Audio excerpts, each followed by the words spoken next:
한국군인, 저게 뭐 대단하다고. 영화 찍으려고 특훈 받은 거겠지 뭐. 실전에서는 할리우드 액션 배우만도 못할걸? 최근 92개국에서 1위를 기록하며 글로벌 히트를 친 오징어 게임 시즌2. 특히 마지막 에피소드에서 한국 남성들이 보여준 안정적인 사격, 자세와 전문적인 총기 다루는 모습이 해외 네티즌들 사이에서 뜨거운 화제가 되고 있습니다. 평범한 시민들이 마치 특수부대원처럼 총을 다루는 모습에 전 세계가 놀라움을 금치 못하는 가운데 UCLA 영화학과의 두 학생이 이를 두고 치열한 논쟁을 벌였다고 하는데요. 할리우드 액션 영화 마니아인 한 학생은 그저 잘 찍은 연출일 뿐이라며 한국의 군사문화를 폄하하자 한국전 참전용사의 손자인 남학생은 이에 강하게 반발하고 나섰다고 하는데요. 과연 두 사람 사이에 무슨 일이 있었던 걸까? 오늘의 사연, 지금 시작합니다. 잠깐만요.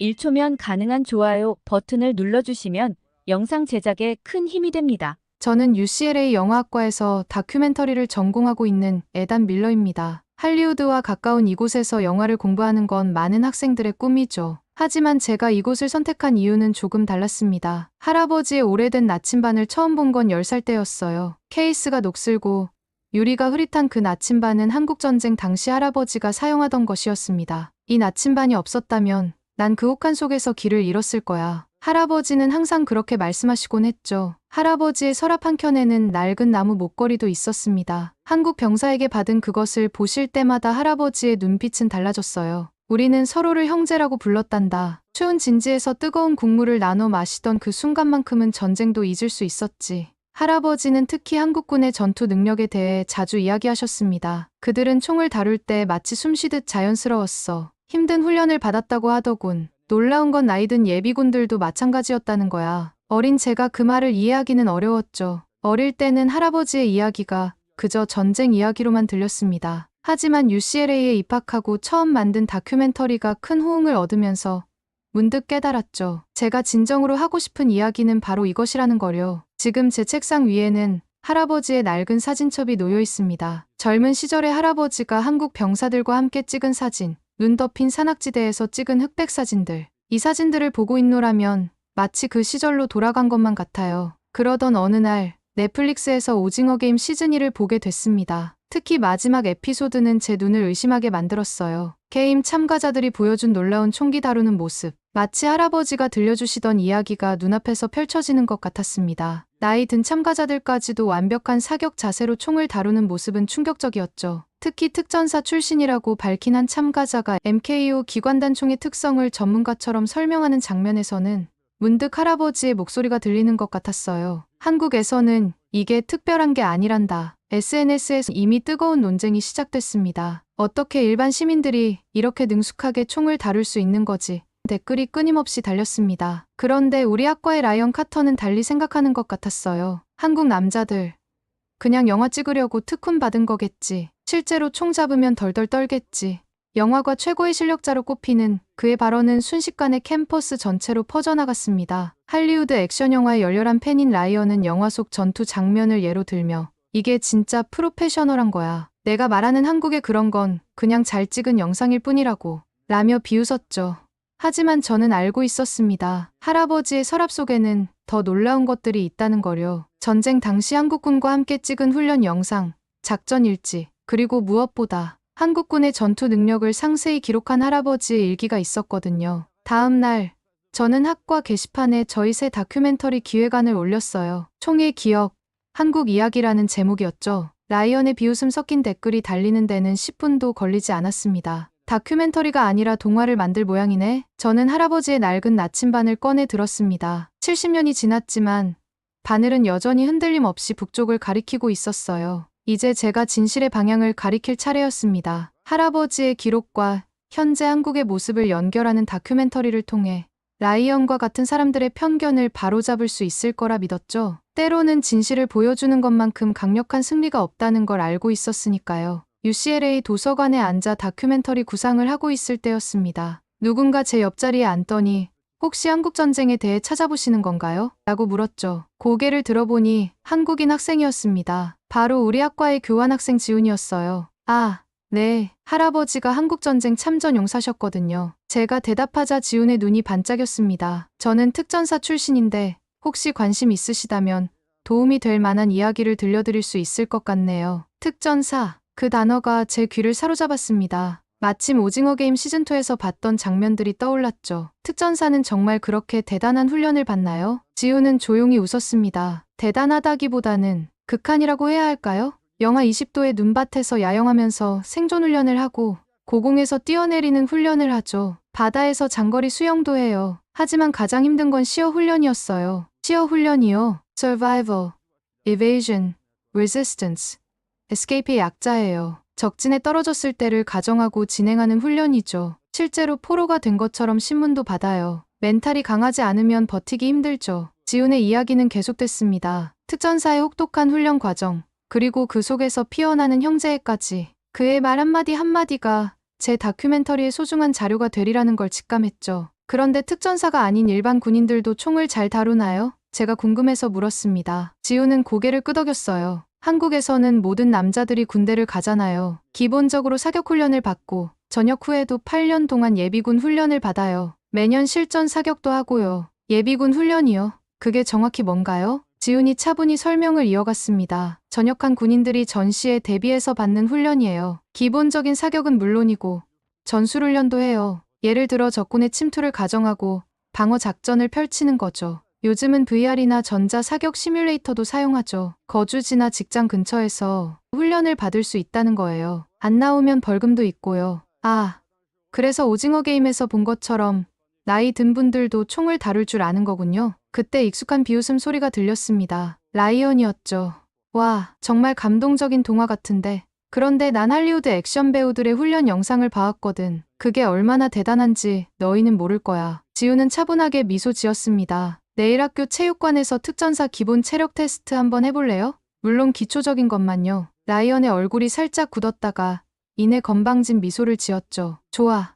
내기할까? 내가 이기면 내 친구의 다큐멘터리는 없던 걸로 하고. 저는 불안했지만 지훈의 눈빛은 전혀 흔들림이 없었습니다. 좋습니다. 그럼 제가 이기면 에단의 다큐멘터리에 출연해서 오늘 했던 말 그대로 인터뷰해 주시는 거예요. 다음 날 아침 UCLA 체육관은 평소와 다른 긴장감이 감돌았습니다. 라이언은 이미 와서 준비 운동을 하고 있었죠. 그의 몸은 확실히 할리우드 액션 배우처럼 단련되어 보였어요. 워밍업은 끝났나요? 지훈이 체육관에 들어서며 물었습니다. 그의 목소리는 여전히 차분했죠. 라이언이 비웃듯 말했습니다. 난 탑건 매버릭 촬영 때 톰 크루즈가 받은 훈련 프로그램을 따라해봤거든. 내가 무슨 테스트를 준비했든 자신 있어. 지훈은 고개를 끄덕였습니다. 간단합니다. 특전사 기초 체력 검정의 일부만 해볼게요. 팔굽혀펴기 2분, 턱걸이, 그리고 마지막으로 3km 달리기. 어떠세요? 겨우 그거야? 라이언이 웃었습니다. 하지만 지훈의 다음 말에 그의 웃음이 살짝 굳었죠. 팔굽혀펴기는 2분 내 72회가 기준입니다. 턱걸이는 최소 20회, 3km는 12분 안에 뛰어야 해요. 저는 그 기준을 듣고 놀랐습니다. 영화에서 보던 액션 장면들이 실제 특전사들의 기본적인 체력에도 미치지 못한다는 게 실감이 났거든요. 좋아. 시작하지. 라이언의 목소리에 처음으로 긴장감이 배어났습니다. 첫 번째 테스트. 팔굽혀펴기. 지훈은 마치 기계처럼 일정한 속도로 움직였습니다. 2분이 되기 전에 이미 80회를 넘겼죠. 반면 라이언은 1분 30초쯤 지나자 팔이 떨리기 시작했고 겨우 58회를 기록했습니다. 이건 말도 안 돼. 라이언이 숨을 헐떡이며 중얼거렸습니다. 턱걸이에서는 더 큰 차이가 났어요. 지훈은 25회를 가뿐히 해냈지만 라이언은 13회에서 포기해야 했습니다. 마지막 테스트는 3km 달리기인데 지훈이 말하자 라이언이 끼어들었습니다. 잠깐, 이 시간에 밖에서 뛰는 건 좀 그렇지 않아? 오늘은 여기까지 하고 달리기는 다음에 하자. 사실 더 이상의 대결은 필요 없을 것 같아. 라이언의 얼굴에는 이미 패배를 인정하는 표정이 역력했죠. 팔굽혀펴기와 턱걸이만으로도 한국 특전사의 기준이 얼마나 높은지 충분히 깨달은 듯했습니다. 사실 이건 입대 지원할 때의 기준이에요. 실제 훈련은 이것보다 훨씬 더 힘들죠. 라이언은 한동안 말이 없었습니다. 그러다 조용히 입을 열었죠. 내가 너무 섣부르게 판단했나 봐. 미안해. 사과는 굳이. 대신 약속대로 인터뷰는 해주시는 거죠. 지훈이 미소를 지었습니다. 당연하지. 근데 인터뷰 전에 혹시 특전사 훈련에 대해 더 자세히 얘기해 줄 수 있어? 특히 그 시어 훈련이라고 했나? 그게 정말 궁금해. 저는 조용히 카메라를 켰습니다. 체육관에서의 일이 있고 나서 우리는 영화학과 스튜디오에서 인터뷰를 진행하기로 했습니다. 라이언은 평소에 거만한 태도는 온데간데 없이 호기심 어린 눈빛으로 지훈을 바라보고 있었죠. 시어 훈련이 가장 힘들었다고 했죠. 라이언이 물었습니다. 네, 적진에 고립된 상황을 가정하고 진행되는 훈련이에요. 포로가 되어 신문을 받기도 하죠. 하지만 그건 시작에 불과해요. 지훈의 목소리에 긴장감이 스쳤습니다. 영하 20도의 설산에서 3일간 생존해야 하고 30kg이 넘는 군장을 메고 하루 30km 이상을 걸어야 해요. 그런데 이건 특전사만의 이야기가 아니에요. 한국의 모든 군인들이 각자의 방식으로 극한의 훈련을 받습니다. 라이언이 고개를 갸웃했어요. 그런데 요즘같이 현대전에서 그런 훈련이 무슨 의미가 있나요? 지훈이 미소를 지었습니다. 우리는 전통적인 훈련과 첨단 기술을 조화시켰어요. VR로 사격 훈련을 하고 AR 기반 전술 훈련도 해요. 스마트 헬멧을 쓰고 증강현실에서 전투 시뮬레이션을 하는 거죠. 그건 마치 SF 영화 같은데요. 라이언의 눈이 커졌습니다. 더 놀라운 건 우리의 방산 기술이에요. K9 자주포는 세계 시장 점유율 1위예요. 폴란드가 얼마 전 120억 달러 규모의 계약을 체결했죠. FA-50 전투기는 유럽 시장에도 진출했고요. 잠깐만요. 라이언이 말을 끊었습니다. 그럼 오징어 게임에서 본 그 총기 다루는 실력은? 당연히 사실이죠. 제가 참가했던 세계 최고의 군사 대회에서도 우리는 금메달을 땄어요. 48시간 동안 지도와 나침반만으로 적진을 돌파하는 미션이었죠. 카메라 뒤에서 이 대화를 지켜보며 문득 할아버지의 말씀이 떠올랐습니다. 한국군은 그때도 대단했지. 지금은 더 대단하다더구나. 이제야 그 말씀의 의미를 진정으로 이해할 수 있었어요. 그런데 궁금한 게 있어요. 라이언이 조심스럽게 물었습니다. 왜 이런 이야기들이 세상에 잘 알려지지 않은 걸까요? 지훈이 잠시 생각에 잠겼다가 대답했습니다. 우리는 그냥 해야 할 일을 할 뿐이에요. 굳이 떠들지 않죠. 하지만 이제는 K방산이 세계 5위권에 진입했고 우리 기술을 인정받아 170억 달러 규모의 수출도 달성했어요. 성과는 자연스럽게 따라오는 법이니까요. 인터뷰가 끝나고 나서 라이언이 제게 다가왔습니다. 너희 다큐멘터리 내가 좀 도와줄게. 할리우드 액션 영화와 실제 군사 훈련의 차이를 비교하는 부분을 맡고 싶어. 저는 웃으며 고개를 끄덕였습니다. 다큐멘터리 제작을 위해 할아버지의 옛 사진첩을 다시 펼쳐보던 날이었습니다. 낡은 앨범 속에서 접힌 종이 한 장이 나왔어요. 할아버지가 한국전쟁 당시 군용 수첩에 적어두신 간단한 메모였습니다. 희미해진 연필 글씨로 날짜와 장소, 그리고 몇 줄의 짧은 기록이 남아있었어요. UCLA 영화학과 편집실에서 촬영 영상을 검토하고 있을 때였습니다. 지훈과의 인터뷰 영상을 보며 라이언이 고개를 끄덕였어요. 이제 보니 특전사의 훈련 과정이 정말 대단하네. 이걸 할리우드 액션 영화의 훈련 장면과 비교하면서 편집하면 어떨까? 우리는 영상을 다듬기 시작했습니다. 할아버지의 증언, 지훈의 인터뷰, K방산의 성과 자료들을 하나씩 정리했죠. 특히 할아버지가 찍어두신 흑백 사진들은 다큐멘터리의 역사적 무게감을 더해주었습니다. 여기 보면 할아버지가 한국군 장교들과 찍은 사진이 있어. 제가 한 장의 흑백 사진을 가리켰습니다. 할아버지 말씀으로는 강원도 어딘가에서 찍은 거라고 하셨어. 라이언은 자신의 노트북을 열어 뭔가를 찾기 시작했습니다. 잠깐만. UCLA 도서관에서 본 자료가 있어. 그 시기 강원도 지역 전투 기록이야. 우리는 밤늦게까지 작업을 이어갔습니다. 역사적 사실을 확인하고 자료를 교차 검증하면서 최대한 객관적인 시각을 유지하려 노력했어요. 지훈이 제공한 현대 한국군의 훈련 자료와 할아버지 시대의 기록을 연결하는 작업은 특히 신중을 기했습니다. 이 부분은 좀 더 확인이 필요할 것 같아. 라이언이 한 장면을 가리켰습니다. 너무 드라마틱하게 편집된 것 같아서. 저는 동의했어요. 우리의 목표는 화려한 영상미가 아닌 진실된 이야기를 전하는 것이었으니까요. 자료들을 정리하면서 할아버지의 일지를 다시 한번 읽어보았습니다. 70년 전 전쟁터에서 기록된 할아버지의 메모들이 이제 우리의 카메라를 통해 현대의 증언이 되어가고 있었습니다. 이 다큐멘터리는 이제 단순한 학교 과제가 아니었습니다. 할아버지 세대의 이야기를 현대에 다시 기록하는 우리만이 할 수 있는 작은 역사가 되어가고 있었죠. 학교 극장에서 영화학과 학기말 상영회가 열리는 날이었습니다. 저는 상영 전 마지막으로 영상과 음향을 체크하고 있었죠. 지훈의 인터뷰 음질이 약간 불안정한 것 같아 걱정이 되었지만 이제 와서 수정할 시간은 없었습니다. 음향은 내가 다시 한번 확인해 볼게. 라이언이 제 옆에서 말했습니다. 그는 이제 완전히 다른 사람이 되어 있었어요. 처음에 적대적인 태도는 온데간데 없이 프로젝트의 완성도를 높이는 데 집중하고 있었죠. 상영관은 서서히 관객들로 채워지기 시작했습니다.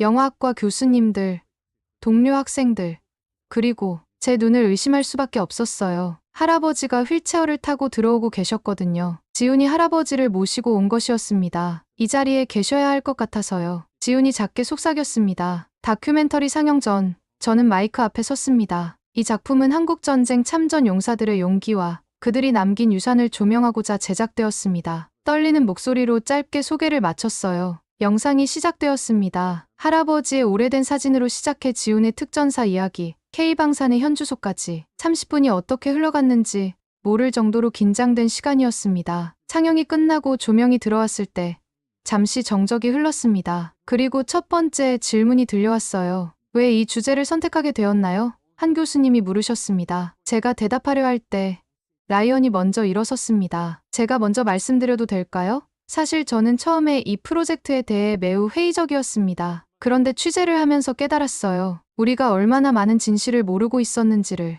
그의 말에 할아버지가 천천히 고개를 끄덕이셨습니다. 피드백 시간이 이어졌습니다. 인터뷰 구성이 탁월했어요. 특히 현역 특전사와 참전 용사의 증언을 교차 편집한 부분이 인상적이었습니다. 한 교수님의 평가였어요. 한국의 군사 시스템에 대해 완전히 새로운 시각을 갖게 됐어요. 특히 예비군 제도나 특전사의 훈련 과정 같은 건 정말 놀라웠습니다. 우리가 전혀 몰랐던 이야기들이었거든요. 한 학생이 감탄하며 말했습니다. 맞아요.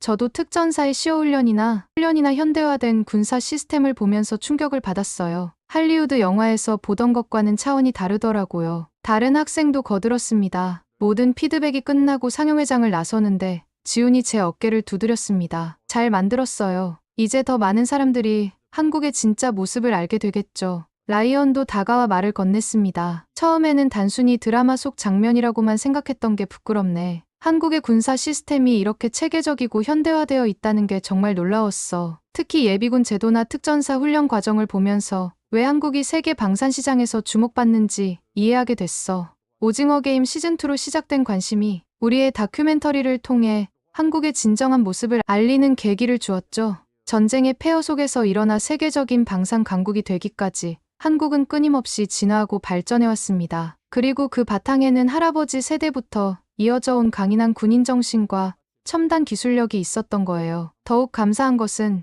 이제는 한류 콘텐츠를 통해 이런 한국의 모습이 자연스럽게 전 세계에 알려지고 있다는 점입니다. K드라마, K영화를 통해 한국의 이야기가 세계인의 마음을 움직이고 있죠. 우리의 다큐멘터리도 그 흐름의 작은 물결 하나를 보태게 된 것 같아 기뻤습니다. UCLA의 작은 상영관에서 시작된 우리의 이야기는 이제 더 많은 사람들에게 전해질 것입니다. 한국의 숨겨진 저력과 끊임없는 도전 정신을 우리만의 방식으로 세상에 보여주게 된 것이죠. 그리고 저는 앞으로도 계속될 한류의 새로운 이야기들을 응원하게 될 것 같습니다. 오늘의 사연 어떻게 보셨나요? 한국의 군사력과 첨단 방위산업의 우수성을 오징어 게임2를 통해 다시 한번 확인하게 되었습니다. 체계적인 예비군 제도, 특전사의 혹독한 훈련 과정, K9 자주포와 FA-50 전투기 등 세계가 인정한 우리나라의 방산기술까지 이제는 전 세계가 주목하는 군사 강국으로 성장한 우리나라의 모습을 생생하게 볼 수 있었습니다. 더불어 K드라마, K영화와 같은 한류 콘텐츠를 통해 한국의 진정한 모습이 자연스럽게 세계에 알려지고 있다는 점도 인상적이었죠. 여러분은 한류 콘텐츠를 통해 알려지는 한국의 모습에 대해 어떻게 생각하시나요? 앞으로 한국의 소프트 파워가 어떤 방향으로 발전하면 좋을지 여러분의 생각을 댓글로 남겨주세요. 감동뭉클에서는 여러분의 소중한 마음을 모아 사연 주인공들에게 전해드리고 있습니다. 여러분 주변에 감동적이거나 재미있는 실제 사연들을 제보받고 있으니 언제든 저희 공식 메일로 제보해주세요. 오늘 들려드린 사연에 공감하셨다면 구독과 좋아요 눌러주시고 주변 분들과도 공유해주세요. 여러분의 작은 관심과 응원이 더욱 좋은 콘텐츠를 만드는 데 큰 힘이 됩니다. 오늘도 여러분의 하루의 작은 즐거움이라도 되었기를 바라며 지금까지 감동뭉클이었습니다. 끝까지 시청해주셔서 감사합니다. 다음에 더 감동적인 사연으로 찾아뵙겠습니다.